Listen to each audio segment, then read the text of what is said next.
నాయకుడు కనపడలేదు. ఒక్క నిమిషం అశోక్ గారు, ఒక్క నిమిషం. ఇక్కడ నిన్న కూడా ఏం చెప్తున్నారు అంటే ఈ మావిగానే సిఆర్డిఏ కొత్తగా ఏం లేదు అది ఇది అని చెప్పే సందర్భంలో కూడా వాడు ఏం చెప్తున్నారు, ఎప్పుడైతే అమరావతి బిల్లు పాస్ చేయించుకొచ్చిన కాడి నుంచి కొన్ని రాగాలు స్టార్ట్ చేశారు. మీరు నోటీస్ చేశారో లేదు, ఏమని ఇది ఇప్పుడల్లా పూర్తయ్యేది ప్రక్రియ కాదు. ఆయన ఎంపీ భరత్ మాట్లాడాడు, వీళ్ళంతా మాట్లాడుతున్నారు. నిన్న చంద్రబాబు గారు కూడా ఏమంటారంటే అమరావతిని ఎంత మంది వచ్చినా అడ్డుకోలేరు, ఇక్కడ ఎవరు అడ్డుకోవట్లా, మీరు ప్రారంభించారు కదా ఇది ఎప్పుడు పూర్తయిద్ది ఆయన అడుగుతున్నారు. అది చెప్పట్లేదు కదా, ఆయనే చెప్తున్నారండి రాత్రికి రాత్రి రెడీ కాదు, టైం పడుతుందని చంద్రబాబు నాయుడు గారు చెప్తున్నారు.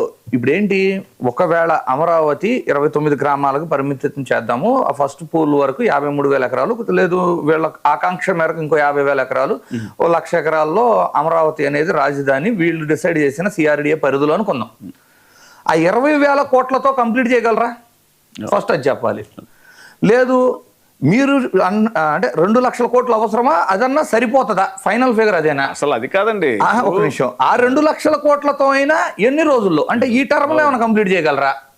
అంటే 30 ఏళ్ళు 40 ఏళ్ళు ఇది ఒక నిరంతర ప్రక్రియ. అంటే మీకు వస్తానే ఉంటాయి కమిషన్లు నిరంతర ప్రక్రియలో, ప్రజలకేంటి లాభం? అవును, ఇప్పుడు సెకండ్ టైము ల్యాండ్ పూలింగ్ అడిగితే వాళ్ళు ఇవ్వనన్నారనే ఆగమేఘాల మీద బిల్లు పెట్టి శాసనసభలో ఇది చేసి పార్లమెంట్కి పంపించి ఈ హడావడంతా చేశారు. కేంద్రం కూడా చూడండి ద్వంద్వ వైఖరి. కేంద్రం గతంలో ఏం చెప్పింది, బిల్లు పంపించినప్పుడు రాష్ట్ర రాజధానుల అంశం అనేది రాష్ట్రాలకు సంబంధించింది, కేంద్రం దీంట్లో ఇన్వాల్వ్ అవ్వదు అని చాలా క్లియర్ గా చెప్పారు.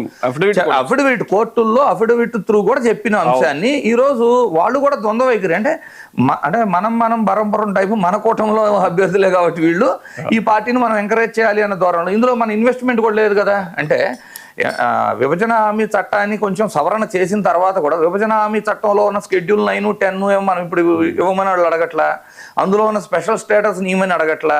సో అందులో మన కేంద్రం బాధ్యతగా తీసుకోవాల్సిన ఏ అంశాన్ని అడగనప్పుడు మనకు పోయేది ఏంటి అన్నట్లు వ్యవహరించారు వాళ్ళు కూడా. సార్ మరో టాపిక్లోకి వెళ్దాం అశోక్ గారు. ఇది మీరు హైకోర్టు అడ్వకేట్ కాబట్టి ఇప్పుడు మనకి